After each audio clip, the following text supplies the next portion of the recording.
I started by ripping strips of oak and purple heart. Oak strips are much thinner as they are just to add some contrast. After letting it sit for the night, I ripped the board and got some strips like you see above. I then repeated the process of gluing, but this time flipping the strips to create an intercalating pattern.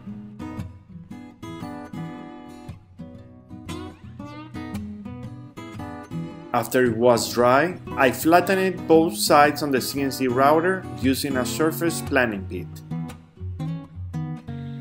Above you can see the final pattern that was used.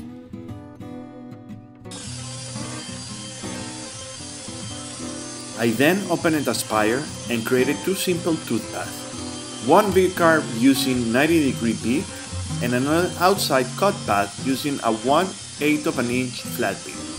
Both operations you'll see running now.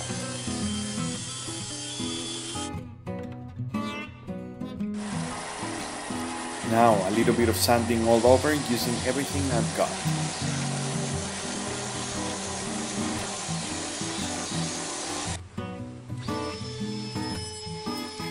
Using my cordless trim router, I gave it a nice round on the back edge, and then I sanded it smooth.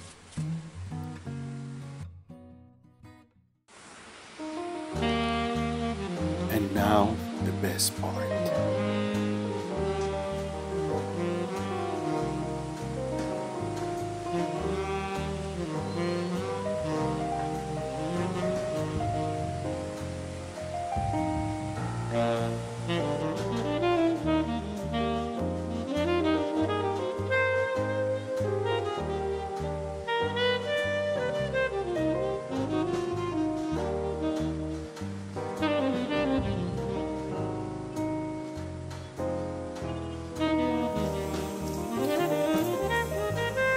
Cleaning with water and it's ready for use.